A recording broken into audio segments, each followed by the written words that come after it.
Hey YouTube, it's been a while. I haven't been able to get a video out in a while. I thought I would talk to you. I don't think I've made a Lord of the Rings related video yet,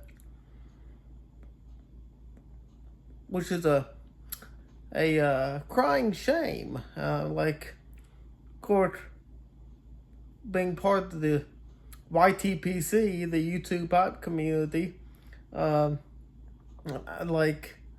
think it's kind of like a requirement that I gotta at some point make this. Because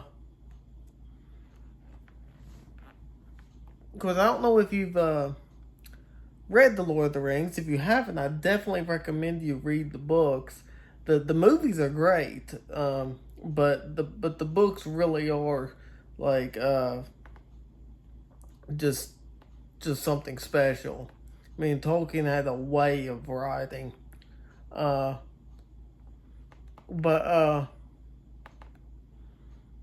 the first chapter of The Lord of the Rings, An Unexpected Party, it just really sets the tone. And of course, there are a lot of great scenes that we all remember on successive readings, like Gandalf's fireworks, the stories he tells, Bilbo's famous line, "I don't know half of you half as well as I should like, and I like less than half of you half as well as you deserve," which is just a genius bit of writing, in my opinion.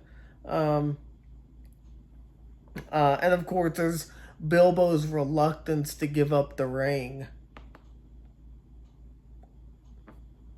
But one of the key passages in this chapter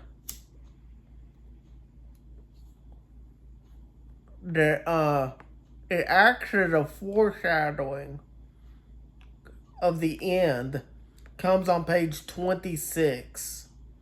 I just realized you don't have the you don't necessarily have my edition. In my edition, it's page 26. But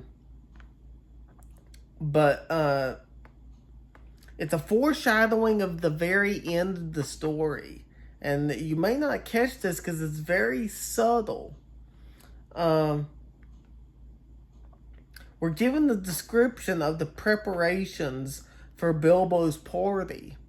And we read, "Excitement rose to its height. Then the weather clouded over."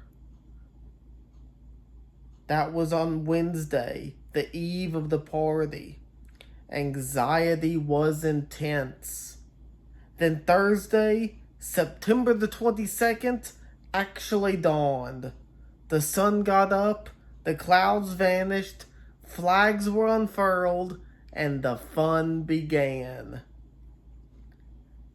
This is a small example of what Tolkien called Eucatastrophe, or the sudden happy ending by grace when things seem darkest, and which cannot be counted on to recur.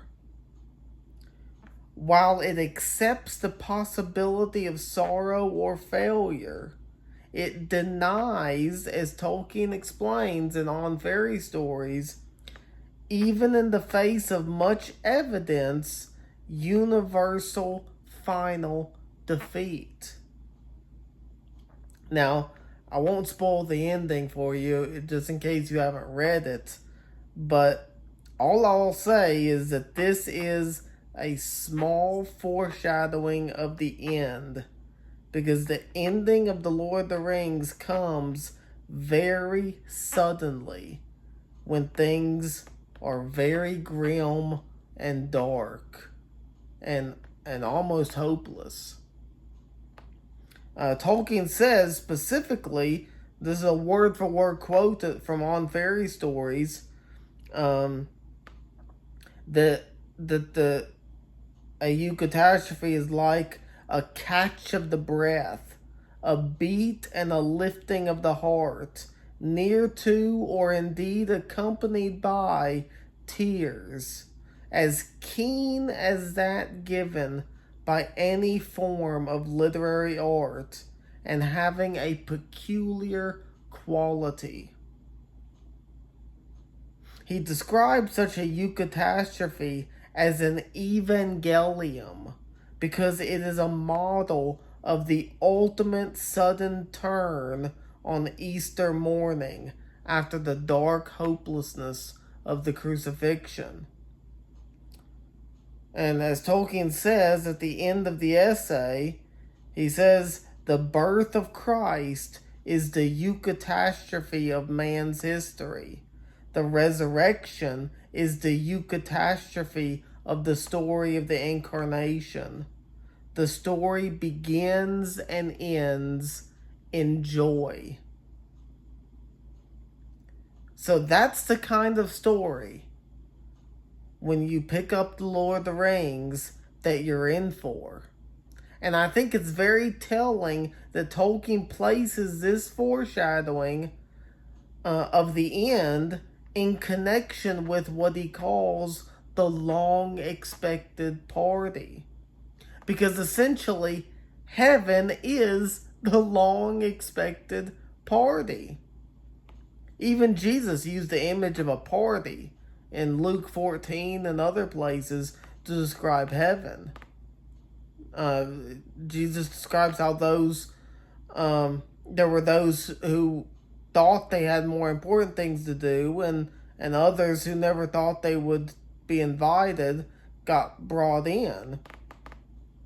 And the one who came in last was seated at the first and highest table. And we see such a distinction, essentially, between the guests of Bilbo's party and the kinds of gifts he left them with, told in a rather humorous way. Such as an empty bookcase that he left for Hugo Bracegirdle, who was terrible at returning books.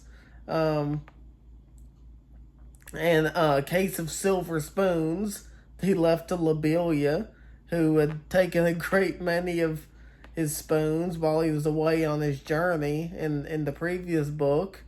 And he left a labeled umbrella for Adelard Took, who had carried off many unlabeled ones. The hobbits listed in this section are members of Bilbo's extended family, who were only concerned for what they might get from him, not actually wanting to be at the party. We get the idea of the kind of person Lobelia is in the line, she took the point at once, but she also took the spoons. But then we read the poorer hobbits, and especially those of Bagshot Row, did very well. Old Gaffer Gamgee got 2 sacks of potatoes, a new spade, a woolen waistcoat, and a bottle of ointment for creaking joints. Old Rory Brandybuck, in return for much hospitality, got a dozen bottles of old Wynyards, a strong red wine from the South Farthing, and now quite mature, as it had been laid down by Bilbo's father. Bilbo and Frodo are essentially members of the aristocracy, but it's not their fellow aristocrats who do well. It's the poorer hobbits, who, like the people in Jesus' parable, never expected such an invitation. And Tolkien himself was an officer in the First World War, and he paralleled his character of Sam Gamgee on the character and integrity of his own Batman in the war, whose courage continually astonished him, going beyond the courage of many of Tolkien's fellow officers. In fact, after Bilbo's disappearance, all the well-to-do hobbits thought the joke was in very bad taste and were in an uproar about it. And while it was old Rory Brandybuck, who were told Neither age nor an enormous dinner had clouded his wits, and he said to his daughter-in-law, Esmeralda, "There's something fishy in this, my dear. I believe that mad Baggins is off again. Silly old fool. But why worry? He hasn't taken the victuals with him." He called loudly to Frodo to send the wine round again. Uh, so, anyway, I just found all that very interesting about the Eucatastrophe and the long expected party and all that. I hope you all have a blessed day, and I'll see you next time.